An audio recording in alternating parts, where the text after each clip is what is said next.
Finance secretary नहीं था, 3.25 साल तक कोई फाइनेंस मिनिस्टर नहीं था। आज उनको चौकस दिखाई दे रहे हैं।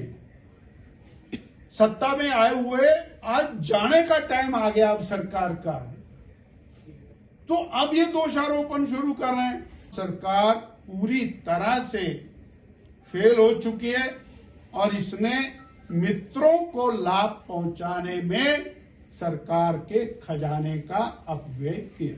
सत्र की मोदी सरकार ने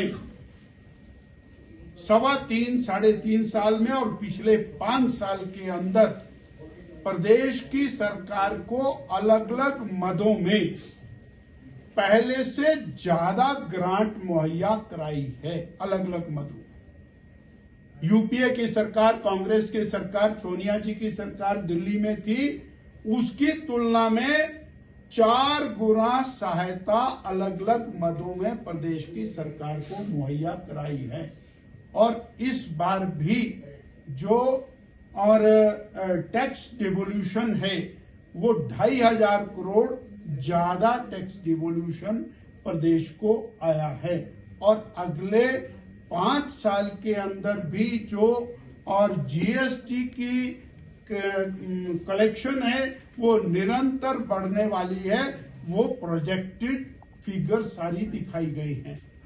इसलिए केवल और केवल दोषारोपण करने के लिए, अपनी सारी जिम्मेवारियों को दूसरे पर डालने के लिए हम एक सवाल पूछते हैं कि अगर आज फाइनेंशियल क्रंच आया तो 3 साल में आपने विकास बंद क्यों किया? अगर आज फाइनेंशियल क्रंच आया तो 3 साल में आपने संस्थान बंद क्यों किए? आज फाइनेंशियल क्रंच आया तो पहले डीए की किस्तें और सैलरीज और पेंशन और जो रिटायरमेंटरी बेनिफिट्स हैं वो समय के ऊपर क्यों नहीं दिए? आज फाइनेंशियल क्रंच आया तो आपने हेल्थ की, गरीबों की स्कीमें वो बंद क्यों की? लोगों के हिम केयर के कार्डों के ऊपर इलाज बंद क्यों किया? आपने वो बेसहारा व्यक्ति जो गरीब था उसकी और बेसहारा की जो पेंशन थी वो क्यों बंद की? आपने और वो कन्यादान योजना के पैसे क्यों बंद किए? ये सवाल सिर्फ और सिर्फ अपनी सरकार का ठीकरा दूसरों पर फोड़ने के लिए और सरकार में जो ऊपर से नीचे तक लड़ाई चली हुई है उस लड़ाई की तरफ से ध्यान बटाने के लिए और प्रदेश की जनता का ध्यान बटाने का काम चला हुआ है। क्योंकि मुख्यमंत्री जी, उप मुख्यमंत्री जी, मंत्रीगण और पार्टी, इनके अंदर जो घमासान मचा है और अधिकारियों के ऊपर जिस प्रकार का दोषारोपण चल रहा है उस सारे में अपने आप को साइड में रखने के लिए ये सब और प्रपंच रचने का काम चला। फाइनेंस सेक्रेटरी नहीं था, 3.25 साल तक कोई फाइनेंस मिनिस्टर नहीं था। आज उनको चौकस दिखाई दे रहे हैं। सत्ता में आए हुए आज जाने का टाइम आ गया अब सरकार का, तो अब ये दोषारोपण शुरू कर रहे हैं। हमने तो सवाल पूछा, 1 पैसे की सड़क भी प्रदेश सरकार ने अपने पैसे से बनाई है क्या 3.25 साल में? नहीं।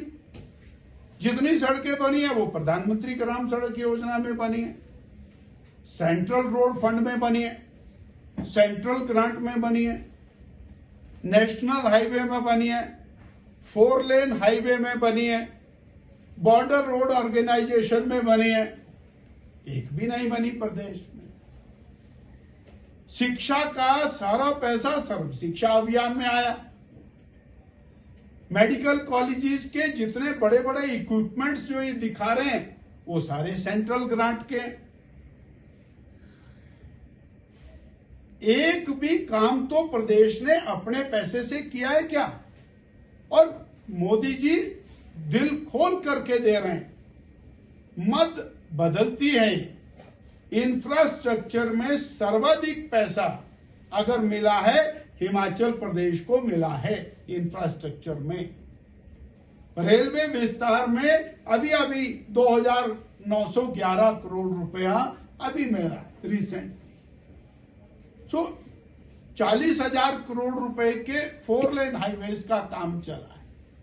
इसलिए केवल अपनी जिम्मेवारी को दूसरों पर ट्रांसफर करना, और सरकार पूरी तरह से फेल हो चुकी है और इसने मित्रों को लाभ पहुंचाने में सरकार के खजाने का अपव्यय किया। देश की सरकार को सहायता करने के साथ साथ वार्न किया गया कि ये रेवेन्यू डेफिसिट ग्रांट हमारे जो और फिस्कल डेफिसिट है उसको कवर करने के लिए दी जा रही है और अंततोगत्वा ये बंद होगी।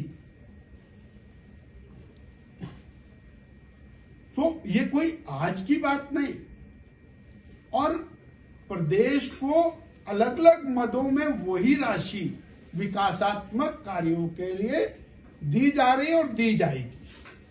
तो इसलिए मैंने तो पहले ही कहा कि जनता का ध्यान अलग अलग तरफ को आकर्षित करने के लिए अपने भारी भरकम अपव्यय को जनता की नजर से हटाने के लिए ये सब बहुत